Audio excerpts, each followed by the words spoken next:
Survivor 46 is here, and so is On Fire, the only official Survivor podcast, and we have a twist this season. The winner of Survivor 45, Dee Valladares, will be joining us every week. We're going behind the scenes of the biggest moments, the how and the why things happen, and the strategy and analysis you can only get from someone like me, a Survivor winner. Listen to On Fire, the official Survivor podcast, wherever you get your podcast. This episode is brought to you by Paramount Plus. Get in, loser! Mean Girls is now streaming on Paramount Plus. Join Katie Heron as she meets the plastics in Tina Fey's new twist on the modern classic. Get ready for more of the rumors, backstabbing, and jokes you loved from the original movie with some fetch surprises. Rated PG-13. Wear pink and head to ParamountPlus.com to try it free. This is a Rogue Media Network podcast.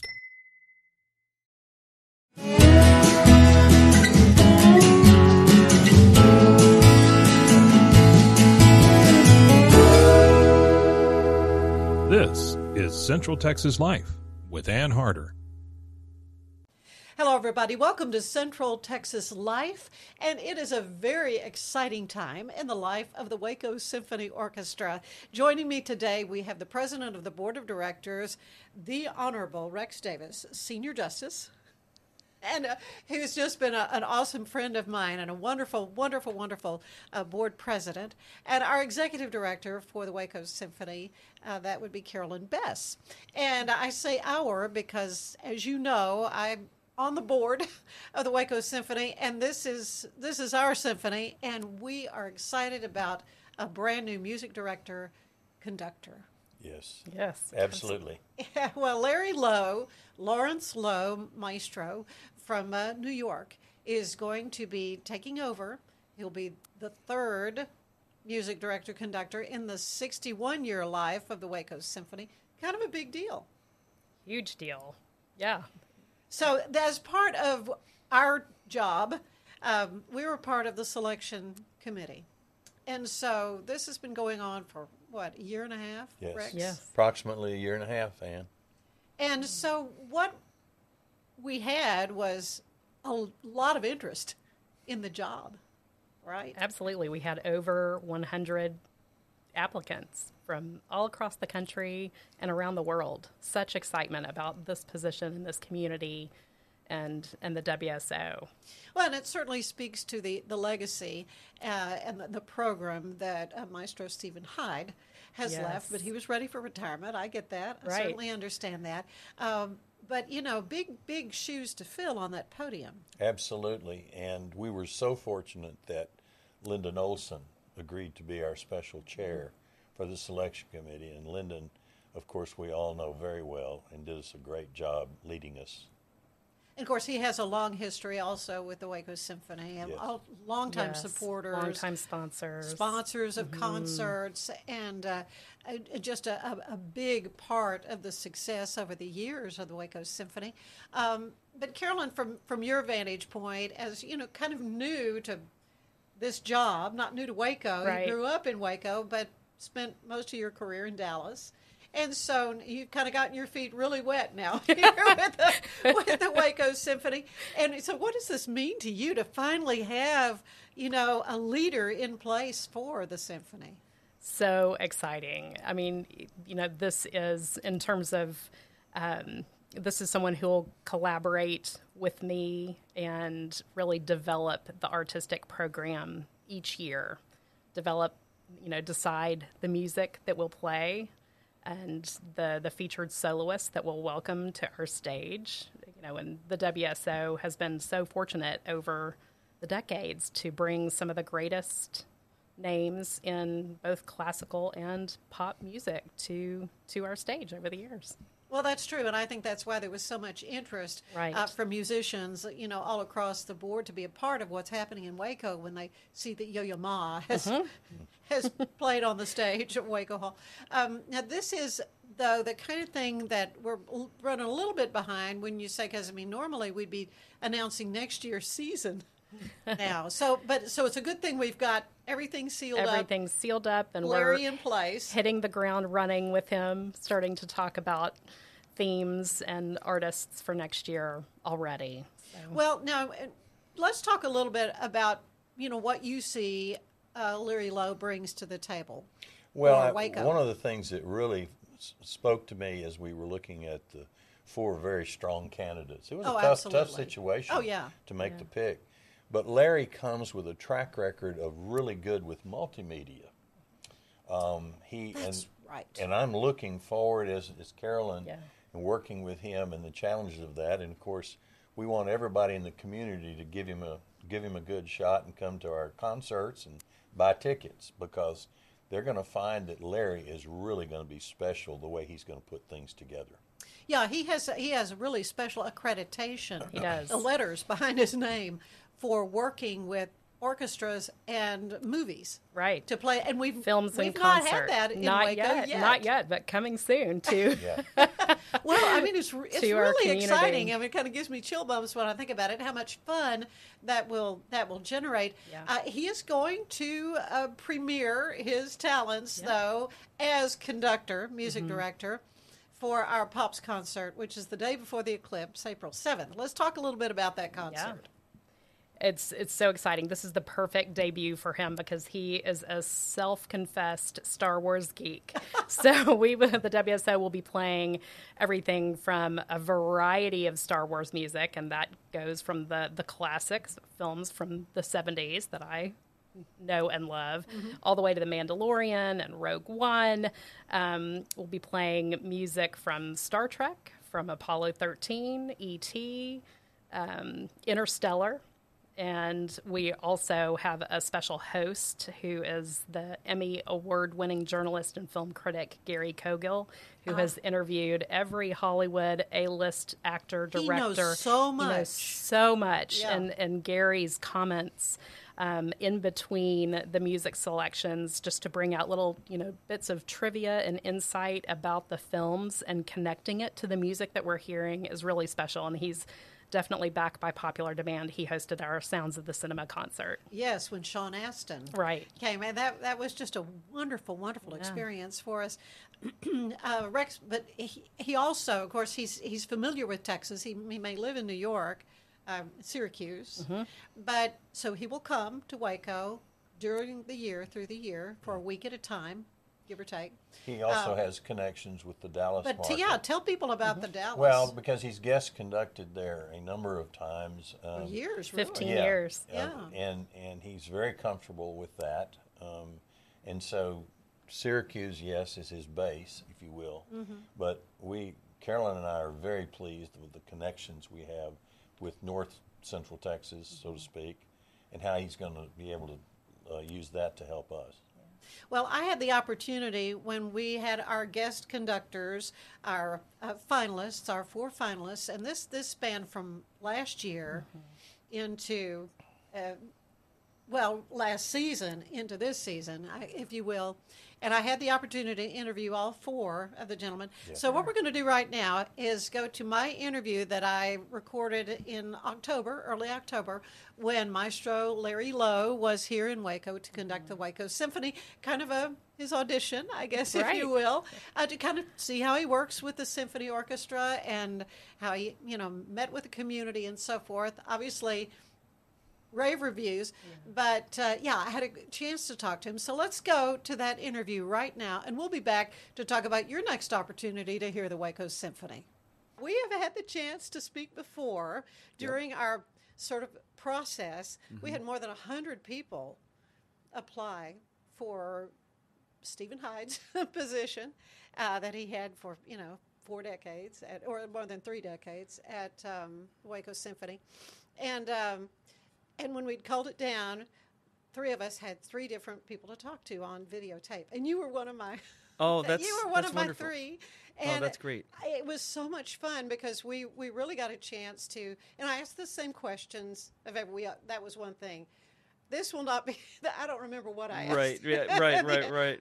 But you kept it standardized. But it was very standardized for that. But it was so neat to hear your responses and I could tell even then how personable you are, and I think that really comes through, to folks. Oh, excellent. Yeah. Well, I'm glad. Well, I mean, it's important that you're a top flight musician, but part of the job is also, working with people. Absolutely. It's a huge part of it, especially because the conductor is a person recognized by the audience as a very, recognizable part of the orchestra. And if they can tell the story of what's happening, I think that's really important for just the relationship with the community and translating things that are happening. And we're kind of that conduit between these wonderful musicians and the audience as the person creating a space in which everyone can be at their best, either performing or as a person receiving the audience and helping make that connection. We're that bridge. Well, and we're visiting a day before the actual concert takes place, but you're seeing this after the fact. Right. So it went great. I know it's going to. Well, because I was able to sit in a little bit on rehearsal. And really, really excited about the Aaron Copland. Oh, yes. Piece. Now, was that one of the pieces you got to choose, or I forget? Yeah, so the artistic advisor is Miguel Harth-Bedoya, who is the director of orchestras at Baylor currently. I know him actually from his time as a guest conductor in Denver with the Colorado Symphony, and then when he got the Fort Worth position as music director, I was the associate conductor in Dallas Symphony at the same time. And he used to invite me to come over and conduct Fort Worth, and we've known each other through the years. And so in this process, all four of the candidates were collaborating with Miguel on creating the programs, and he picked one of the pieces, and the Aaron Copland Lincoln Portrait was the piece that he picked. Oh, that he picked. Yes. All right. And so, but part of the process is to see what other things you, as a conductor, want to pair with this just really iconic piece. Right. And that actually, Glenn Beals, right. fabulous Yes. singer that many people know in Central Texas. What a voice. I mean, what a beautiful. He's wonderful. I mean, I was in tears last night at the rehearsal Yeah. just when he first started. Yes. Speaking. He is amazing, and he is the narrator for the Copland.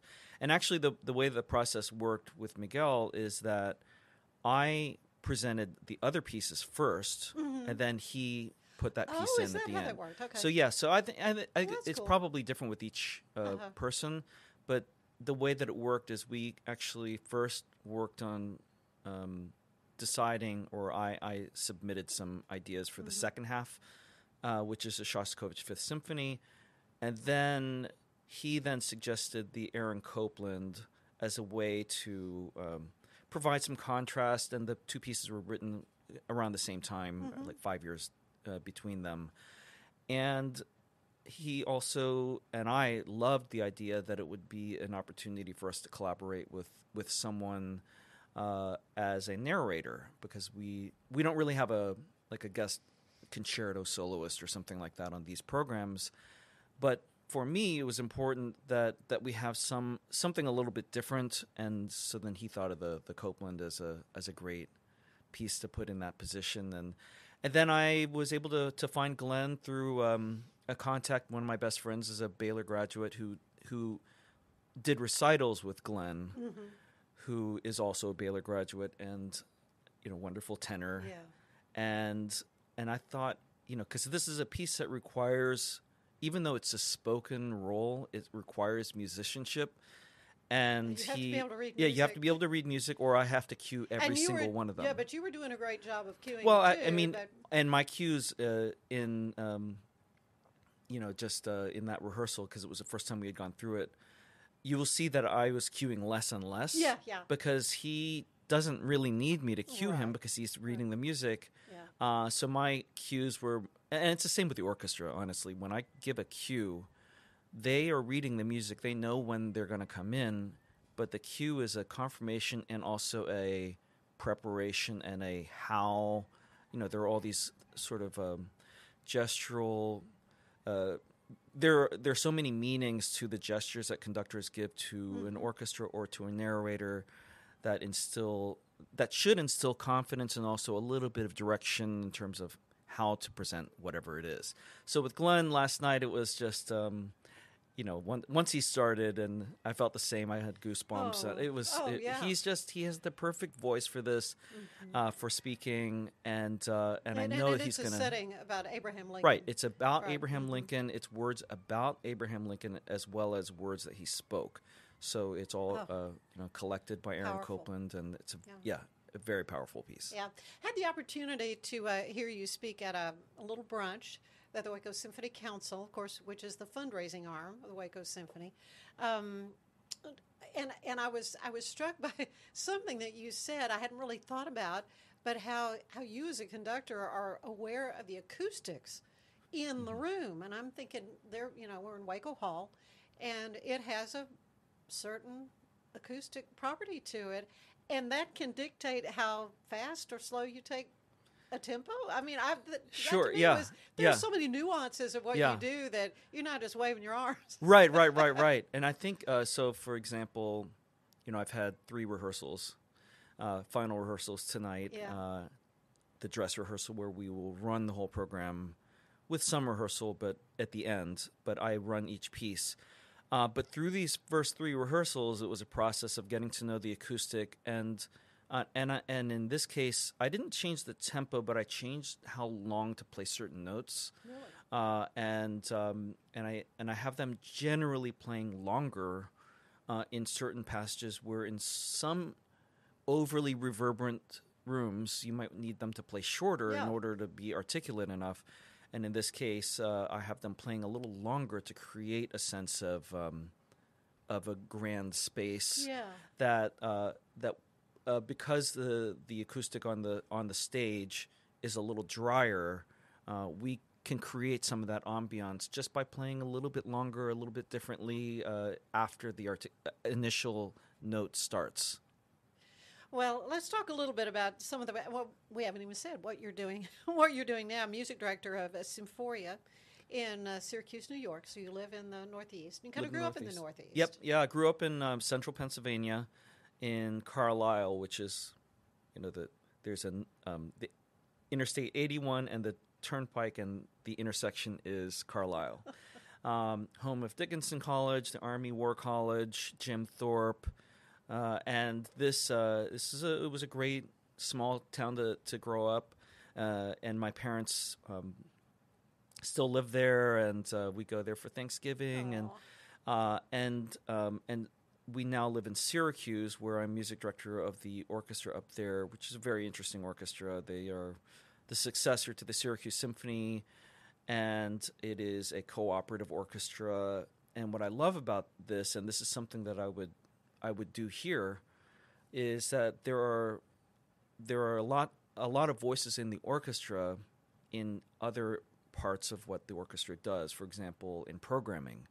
So in some orchestral situations, the music director picks pieces kind of in a vacuum and not necessarily in a collaborative way, and maybe sometimes occasionally asking for input from the orchestra.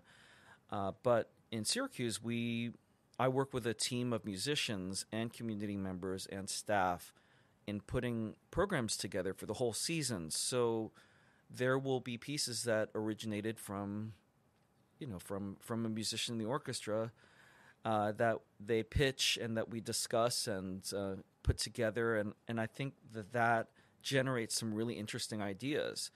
And I love that I was able to collaborate with Miguel in this program in Waco.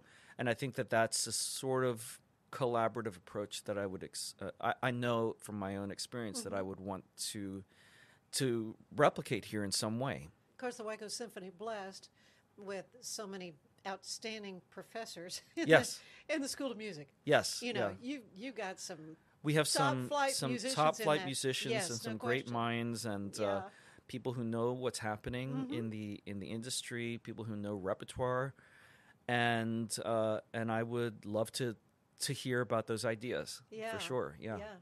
Some of the other things you've worked with the Pittsburgh Symphony, the Northeastern Pennsylvania Philharmonic, Syracuse Opera, Pittsburgh Youth Symphony, Dallas Symphony. And I think you may have had a chance to meet with some folks. A good friend of mine with the Waco Youth Chorus. Yes. Yep. Yeah. Absolutely. Yeah. I mean, there are a lot of great arts in Waco. that, I can just see things working together. Yeah, even more so. For sure. The symphony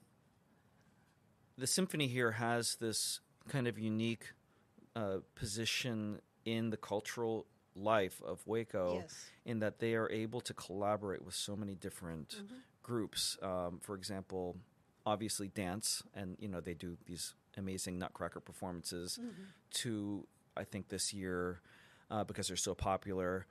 And visual arts are something that can be collaborated with the orchestra. I've done concerts where we had a cartoonist on the stage projecting their drawing onto a screen above the orchestra while we play music about, let's say, the flight of the bumblebee, and then they're writing, they're drawing a live cartoon to that. Yeah. And audiences love that sort of thing. We have these incredible murals that I've been seeing around the city, and to have that sort of thing happening live to music is absolutely, there are pieces of music written about graffiti and that sort of yes. I believe Carlos Simon wrote a piece about graffiti, and you could easily create a concert where something like that happens live to the music. So the symphony has virtually unlimited ways to collaborate with all the other arts organizations. Obviously, you mentioned singing and choral, and I know you sing in chorus as well. That those sorts of collaborations are really important and absolutely in the wheelhouse of what's possible. Yeah. I love the fact that part of your academic training is in choral music. Right. Yeah. My master's is choral. And what's funny about that is that I didn't grow up singing, except like I sing a hymn at church. Yeah. But when I was and I played clarinet and piano, and when I was in high school, although it doesn't seem like it right now, I'm a tenor, and they needed tenors, like everyone needs tenors, because that's a kind of a rare voice type. For tenors. And because I could read music, I was recruited to sing in the chorus for, I think there was a show choir that I was singing in, as well as in like the musicals, and I started doing that even though I never at that point considered myself to be a singer, just because I was identified as a clarinetist primarily. And then it became this great way to express myself, which, the thing is, when you play piano or you play clarinet, you're always emulating an ideal, which is actually a singing human voice. And so why not, focus on that as a kind of basis for the way that we approach music. And so when I went to my undergraduate, which was at University of Rochester, I was pre-med, but I also led the a cappella group, the all-men's a cappella group, and started taking voice at Eastman, the music school at Rochester, and then just started becoming very serious about developing that part of my musicianship. And so when I went to graduate school, I actually went into choral, got that master's degree, and that has been so important through my life, musical life as a conductor, not only in working with singers, but also preparing choruses and working in doing the Brahms Requiem or the Verdi Requiem or conducting an opera. Those are all areas in which, if you're not comfortable working with singers and knowing how it works firsthand, I think for me, that kind of empathy has really helped me be as effective as I can be. And, near here, I conduct Dallas Symphony every year for the Christmas concerts, the holiday pops that we do. You've been doing that for... I've been doing that for, I think this is the 15th year. 15 years, yeah. That's incredible. And that is a huge collaboration with the orchestra, the Dallas Symphony Chorus, Dallas Symphony Children's Chorus, and guest soloists.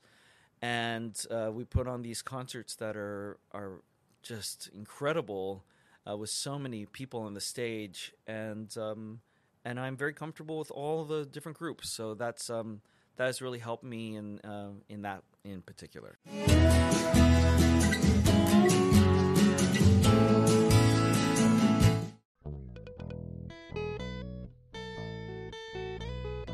Hi, this is Sarah. And I'm Carter. And this is Some of Our Thoughts. We're two Southern sommeliers, and we want to share everything we love and know about wine. We started hanging out during quarantine and cooking and drinking and listening to music, and we just thought this would be a great way to bring everything we know to you guys. We will make wine knowledge and food pairings easy and approachable. So put on your favorite vinyl, grab your favorite glass of wine, tune into our show, and let's have some fun. Wine and vinyl. So check us out on roguemedianetwork.com or wherever you get your favorite podcast. We'll be talking about a lot.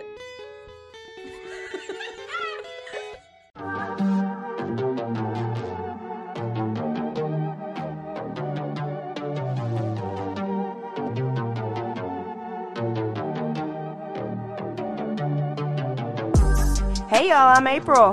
Hi, I'm Caroline. And we have a new podcast for you. What's it called, Caroline? Bloody Happy Hour. It's going to be your new favorite guilty pleasure. We're going to talk about some bloody stuff. Serial killers. True crime.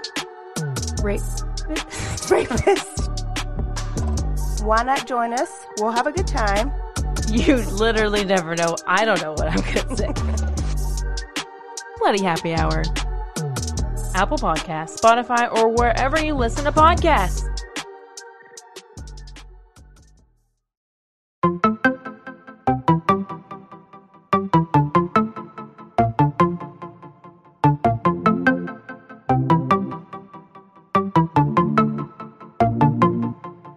Welcome to One Star Rewind, a new podcast about those dreaded one-star reviews that every business owner hates to receive, but yet every customer loves to read. During this podcast, we will peel back that one-star review to better understand how it happened, when it happened, and what the business owner is doing after receiving that one-star review. This podcast will be about love, hate, and laughter.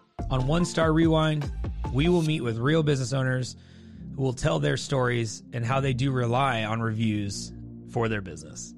Follow us on Facebook, Instagram, or download us at roguemedianetwork.com. Please subscribe, but only rate and review for not a one-star review.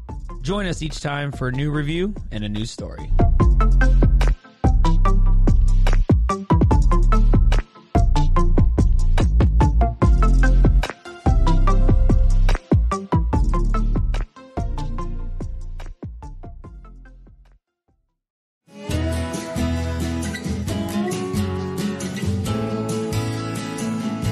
So when did you decide to move into orchestral conducting? So the choral degree was my master's, and then I went right into an opera orchestral program at IU at Indiana, and then transferred to Yale, just because I wanted to be in a smaller program than it was at Indiana. Although I loved Indiana, this has nothing to do with that. I felt like I just needed to be in a smaller environment, and I was very interested in studying with this particular person at Yale, Lawrence Leighton Smith, and so I went there, got an orchestral conducting artist diploma there, which is a little bit like a master's degree, and then got my first position in orchestra. And the thing that happens with orchestra or with conducting careers, because I think it's something that's kind of it's a weird area of expertise, being a conductor, and I think within the conducting field there are different tracks that people kind of fall into, at least from perception from the outside. I consider myself to be equally comfortable with opera, orchestral, and choral, or a combination of those. But if your primary first or second position is, let's say, choral, it's a little harder to jump to the next track. And so my first job happened to be in Denver, Colorado, as associate conductor of the Colorado Symphony under music director Marin Alsop, who's wonderfully leading the symphonic world in many ways.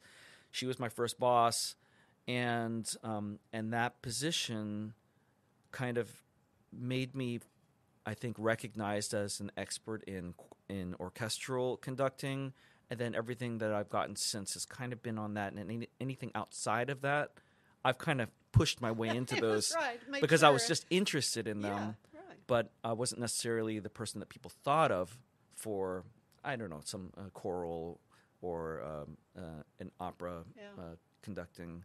So I do those, and I love doing them, and every time I get a chance to do those sorts of things, it's great. But yeah, I'm definitely seen in that one path because it was my first job. You've also had the chance to do a lot of great work in the pops.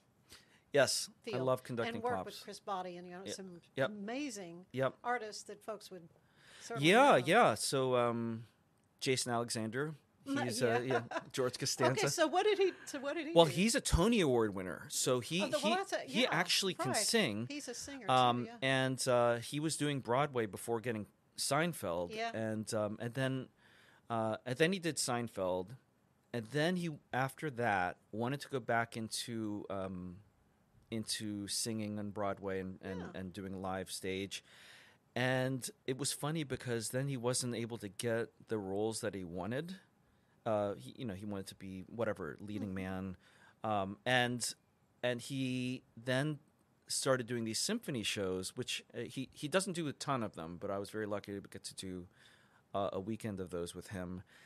And one of the things that he does is I forget what he called it, but it was basically every role that he would never get picked for, a medley of those like from just from all these random. You don't see him as Curly, right, exactly. And it was just kind of like a montage of music from musicals that he will never get cast in, and he gets to sing them for the orchestra.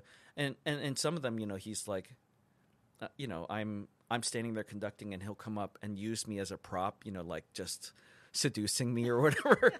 And it was so fun to do that concert. So I it was like a packed audience all weekend, and worked with Idina Menzel a lot. She's from Wicked and from Rent, and Elsa from Frozen, and she's so famous. Voice, and Chris Body, and all those incredible concerts with him. And my particular affinity for John Williams and doing these film concerts. I love doing those, and I've worked with John Williams, so I have this personal connection with him. Yeah, so when did you have the chance to work with John Williams? He came to Pittsburgh to do a concert where he donated his time to completely sold out concert that he did not get paid for, and the orchestra was able to raise a lot of money for that sold out weekend. And I prepared the orchestra for him, and then assisted him on the stage, and was completely starstruck. And he's written so many things that we all love, and so getting to do that with him was a huge opportunity for me to get to know the kind and generous person that's behind all that wonderful music that we relate to so strongly, because the emotions that we see on the screen for, let's say, the end of E.T. or whatever it is, so much of that comes from the music. If you watch the same scene on mute, it's just not going to have the same effect, or just the speaking. It's all of that combined, and so the music you cannot separate. And just listening to the music triggers a lot of those emotions. So I love doing those concerts. I think that they are. I know that Waco's doing a sci-fi kind of film music concert. Yes, because of the eclipse. Right. Yeah. Coming It's up. perfect There's timing. Gonna be a jillion people. Yes. Oh yeah. That's going to be in Waco on right. the 8th You have a very April. clear view. Yeah. And that sort of concert gives us an opportunity to reach new audiences, and also perform music that so many of us love because of the films that we also love, and so it's a great opportunity. Well, one thing we have not done yet, but I'm anxious for it to happen, and that is to do a movie with the live orchestra. Right. You've done that. I've done that quite a bit in the last couple years. Yeah. We want younger people coming. Yep. And they'll come for those. Yeah, those are very amazing. Yeah. To and do dress up in the costumes. right. and You the can whole do thing. for people who don't know what those are. We will perform, for example, the last thing I did was Amadeus. So in Dallas, we did the film Amadeus, which in this case, the music written by Mozart or Salieri. And we play the music with the orchestra and, in this case, the chorus, straight through from beginning to end of movie. The audience comes to the concert hall, watches the movie with the dialogue, with the sound effects, but there's no music in what's coming out of the speakers. The music, the soundtrack is coming from the live performance of the orchestra, and in this case, the chorus on the stage. And we don't get to redo takes. We just do the whole thing straight through. You just keep going. You could do Star Wars this way. You could do Back to the Future, Jurassic Harry Park, Potter movies. Harry Potter They're very movis. popular, We're yeah. doing those in Syracuse. We're doing Jurassic you? Park up there. And Someday. yeah. I'm And really looking forward if to I'm it. here, that's something that I would love to do because I know that it reaches new audiences, and also these crazy fans. I count myself among them, who would stand in those lines on premiere day for a Star Wars movie, and it is a very similar feeling to come to the concert hall, stand in a line, and walk in and experience the movie with the music elevated in this way. Oh, well, I have the great blessing for many years now to narrate for the children's concerts and to see these 4th and 5th graders, many of them never been to the Baylor campus, never been in Waco Hall, never heard a live orchestra. And when they first hear that music, the expressions on their faces, it's just worth so much. It must be to so see. fun for you to watch man, because it is, unlike us, you can see what they're I'm doing. watching, and We're facing the I'll wrong sneak way. A little video. One little boy, I think the same little boy in the last 2 years, he's conducting. Yeah. Oh, I love it. Every I bit of love it. Yeah. Oh, I do too. I'd love to switch roles at some point Yeah. and be the person who's facing out the whole time because I know that the audience is experiencing something amazing. Yeah. But I can't always watch it. I can feel it, and I certainly can see it when I turn around.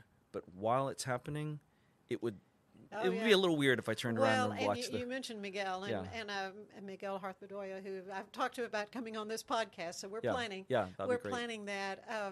He comes out and he starts speaking to the crowd in Spanish at times.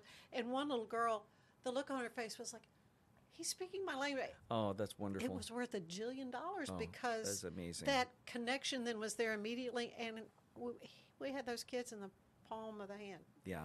For the rest of it.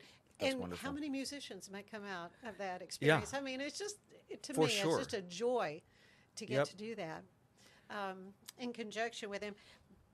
But we've come to the end of our time, and I like to end these with a little questionnaire similar to the one the late great James Lipton would use on Inside the Actors Studio. Okay, yeah, so these are my take on the question. Okay. What is your favorite word? Word. Extraordinary. I love that word because it describes something that's special and different, not ordinary, something you don't encounter every day, and I very often think of that about a particular performance or experience. What is your least favorite word? Oh, I mean, if I was not creative, I'd say ordinary. But let's see.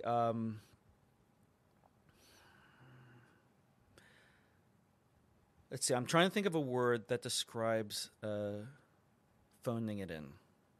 I think that. I mean, let's say that's good, a word. yeah. Let's say that's a word. Yeah. Because I think very often in any discipline, it is possible to get to the point where you phone it in. Yeah. And I never want to get to that point. I never want to experience life without trying to find the fullest potential. Mm-hmm. So, yeah, I mean, one of the questions, and now I recall one of the questions we were asking those initial, how do you handle, hopefully it would never happen in the Waco Symphony, but a musician that just hasn't prepared the music? yeah. And I guess there are times when you have to figure out how to that inspire whatever. or boost. Yeah. Right. I mean, I'm sure you have to whatever. face that. Yeah. Oh, I mean, and there's certain things outside of our control in terms of Right. how they feel. And, right. But life gets we always in the have way to. sometimes Well, of I what mean, you it's plan to do. right. But it's very important for a person who is, let's say, running the rehearsal conductor, to be in a position where they are able to be at their best and the most inspiring and the most energetic, in order to get the best results from musicians. So, I mean, I think I can say boring as a kind of parallel word to phoning it in, because I think that can be the result of what happens if you do. Mm-hmm. Right. What turns you on creatively, spiritually, or emotionally?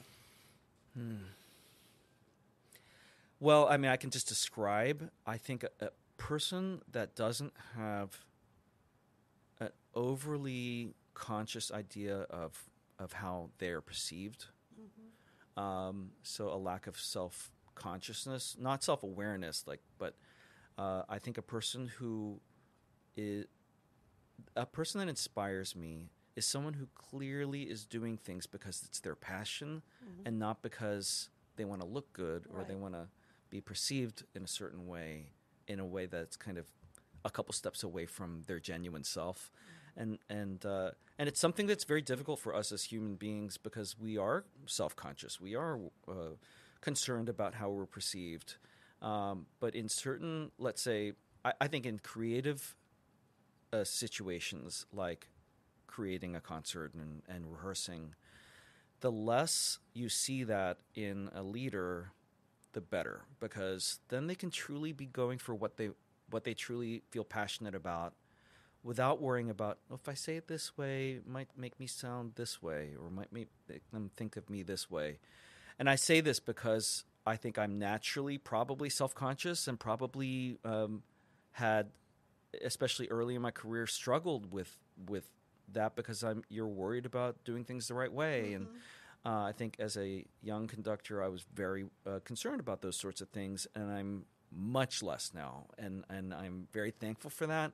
And it's what gets me excited, and it's what I think keeps me true to myself when I'm up there. I love to ask this question of musicians. What is your favorite sound? Sound. Oh, gosh. And it would be trite for me to say the sound of the orchestra, but I'm going to go with the sound of the orchestra. Okay. And that's a general thing, because there are so many sounds that are possible from an orchestra. Yeah. Just the orchestra we have on the stage, there are combinations of instruments that create an incredible sound. For example, the end of the third movement of the Shostakovich, there's a duet between harp and celeste, and they're on opposite sides of the hall of the stage, and they combine to create a single sound that is not possible with any single instrument, and that is one of the many billions of sound combinations that are possible with an orchestra that can move an audience. And I'm thankful for composers for thinking of those things, and then for musicians for bringing them to life. Okay. What sound do you hate? I hate sounds that don't go away. Like if there is a frequency, like a low frequency coming from some, like if I'm on a plane, and the constant sound of the engine, especially if it's a pitch, I think that it can be very infuriating. Really annoying. And so then it's great to be able to get quiet, and that's why you have all these noise canceling headphones and things like that really help. But those sorts of things, you're helpless, because they're just drilling into your head, in particular low frequencies that also vibrate. I mean, that's a really terrible. Or you can feel the vibrations. They're always vibrating. That's how the sound itself is actually happening. But the lower sounds have a physical feeling that cannot go away, and I hate that if it's not something that I'm actively pursuing. Like for example, beginning of Also Sprach Zarathustra, this great tone poem. Sure. It begins with the very low instruments of the orchestra playing this low C, and it's like a rumble, and that's a good rumble, that one. Yeah, that's a good one. Yeah. All right. What other profession would you like to have tried? Oh, I think I actually was asked this question earlier, not here, but just someone asked me that. And I was thinking about when I considered those things, and that was during the pandemic, because during the pandemic, a lot of orchestras people not doing things. Or reassessing things. And I think a lot of people were thinking about that. Yeah. And I think, I would probably be the sort of person, because I like working with people, like being collaborative. I would want to work in a similar kind of situation where I'm working with people, either in some sort of business field or even, I don't know, local politics, whatever it is, where you're just trying to rally the troops. I think that sort of career would have been very interesting for me. I don't think I would have thought that when I was a kid. Yeah. But as I grow older, as I'm more interested in what's happening in society in general, I think that this is something that I think about a lot, and I think that I would be a person who might be able to contribute or at least be a helper or something, because I want the society in which we live to be good, and so I would be a fierce advocate for that, and I could see myself at some point, maybe not. Maybe it won't happen, but I could see myself being that sort of person, just because I think it's my nature. Mm-hmm. Yeah, I can see that. What job or profession do you know you would not want to do? No, thank you. Well, I mean, I could pick an easy one. I don't think that I would be a good, like mountain guide. And the only reason I say I've that, never heard that okay, before. like a Sherpa or something like that, because the thing is, I live with these people who, in my family, they all love to climb mountains. And really? Yeah. And so I go with them usually, but Colorado's a great place. Reluctantly, right? Yeah, Colorado is where my wife's family's from. Did you do any of the 14ers there? Yeah. I've done a lot of 14ers. Uncompahgre? Yeah. Oh, yeah. it's not my favorite thing to do. Yeah, but I will go. There are times you think, just get a helicopter to plug me off of this. I'll be on the mountain and thinking like, I'm never going to get up there. I thought that was the peak, but it's not. There's another one that's back there. There's a lot more, and then there's the right, slaggy you stuff. Obviously, you speak this from experience. Right, yeah. Uncompahgre we've done. Yeah, and Sunshine and It's just those right there in Southwest part of the that's state. kind of. It's just absolutely one of those things where every time I'm up there. I have a little bit of regret. I will feel like, why did I do that? And then I'll be kind of like, if a helicopter doesn't rescue me, I think I'm okay just lying here until the end. But then my son was kind of encouraging me. This was Uncompahgre. And then I see a 6-year-old clambering her way down. Yeah, that's infuriating. Yeah. Okay, like, I why? really ought okay, to be able all right. to do this. So that's that's enthusiastic and great, what and not me. I hadn't thought of those 14ers in a while, but that's great. It's an experience. Finally, when you arrive at the pearly gates, what do you want to hear the Lord say? Oh, job well done. Yeah. I think I hope that I can live a life where I feel that I've done my best in every way, and I don't want to feel any regret.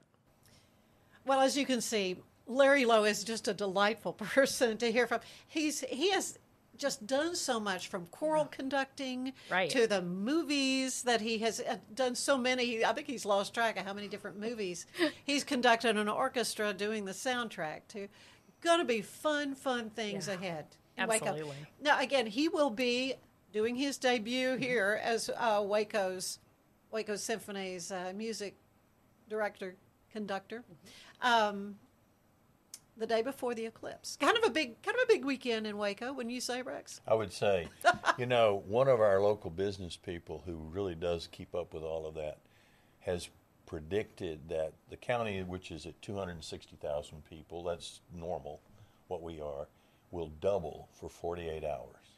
It will be that many people in this area. Okay. Well, and so we want things for them to do, and nothing like a music concert where people can come dressed in costume because it's out of this world, right? Mm-hmm. Again, the name of the concert is going to be Sci-Fi Spectacular. So if you like sci-fi movies and love the music, I've got my oldest son, his wife, and our granddaughter flying in from Florida Fabulous. So we'll all be there at the concert. She's already got her Princess Leia dress. But I understand the adults are dressing up too. Yes, that's what we're getting, all sorts of questions, and yes, exciting. And so will Waco Hall let people bring lightsabers in? That was a question. We're still working on that. Waiting for the official word. I hope so. I'm lobbying hard for it. You might want to leave your lightsaber at home. We'll specify on the website. Just to be on the safe side.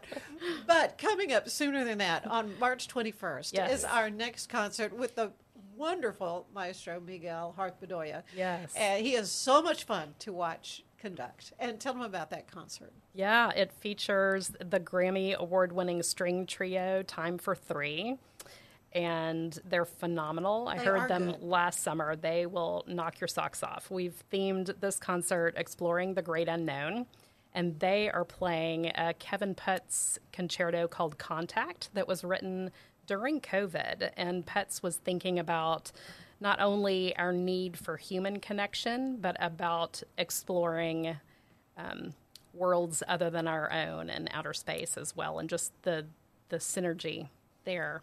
It's an amazing piece. It'll be on the first half of the program, and then the second half is the iconic Dvorak's From the New World Symphony, but we're giving it a creative twist. We're hanging a large screen over the orchestra and are showing this Cosmos and HD Odyssey film that features the most cutting-edge, photography and videography from the Hubble telescope and the Webb telescope of cosmos and nebulae and all sorts of things. So it'll be a very immersive experience. Oh, it's going to be wonderful. One thing we did not tell them about, and that is before the concert, the Pops concert on April 7th. Tell them about that. We've got guests from NASA. Yes, it was so exciting months ago to get a call from NASA. I was like, "Are you kidding?" But no, they're sending a team of 12 from DC here to for the eclipse weekend and are supporting various educational efforts. So two leaders of the planetary division and the physics division from NASA will give a talk at our opening notes pre-concert free talk inside the Waco Hall complex in Recital Hall 2 at 2:10 p.m.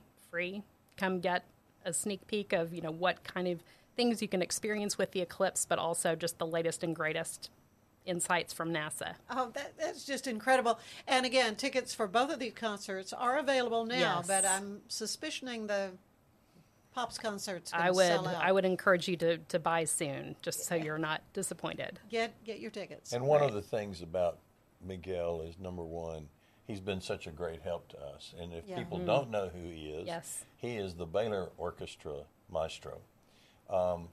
We were so comfortable with Stephen handling both orchestras for many, it's 35 years.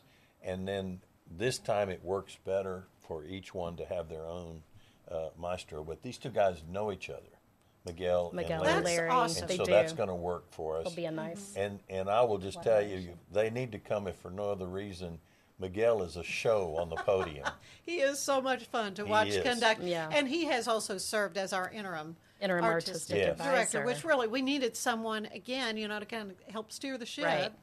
And until we got Maestro Larry Lowe in place. But we are excited to announce that. And it has just been a wonderful process to meet all these fine musicians.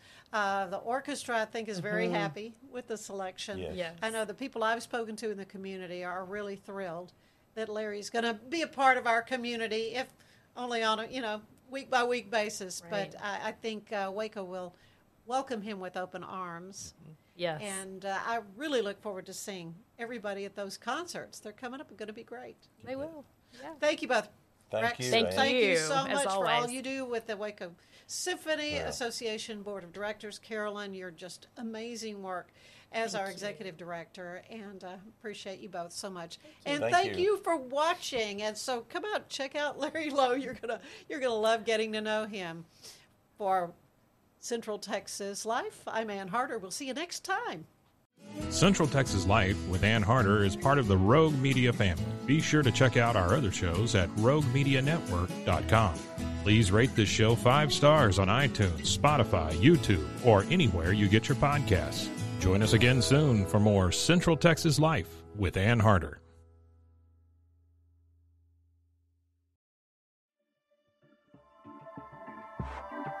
This has been a Rogue Media Network production.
Hi, this is Sarah. And I'm Carter. And this is Some of Our Thoughts. We're two Southern sommeliers, and we want to share everything we love and know about wine. We started hanging out during quarantine and cooking and drinking and listening to music, and we just thought this would be a great way to bring everything we know to you guys. We will make wine knowledge and food pairings easy and approachable. So put on your favorite vinyl, grab your favorite glass of wine, tune into our show, and let's have some fun. Wine and vinyl. So check us out on roguemedianetwork.com or wherever you get your favorite podcast. We'll be talking about a lot.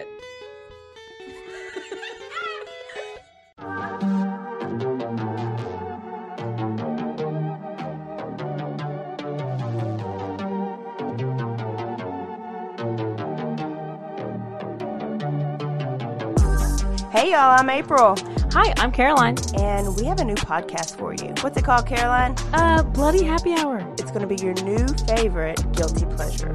We're going to talk about some bloody stuff. Serial killers. True crime. Rapists. Why not join us? We'll have a good time. You literally never know. I don't know what I'm going to say. Bloody Happy Hour. Apple Podcasts, Spotify, or wherever you listen to podcasts.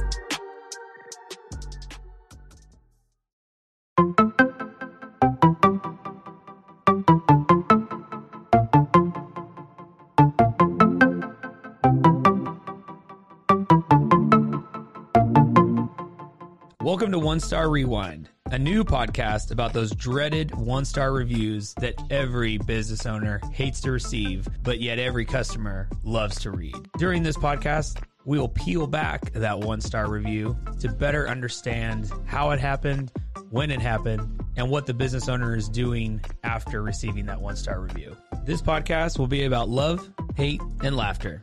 On One Star Rewind, we will meet with real business owners who will tell their stories and how they do rely on reviews for their business. Follow us on Facebook, Instagram, or download us at roguemedianetwork.com. Please subscribe, but only rate and review for not a one-star review. Join us each time for a new review and a new story.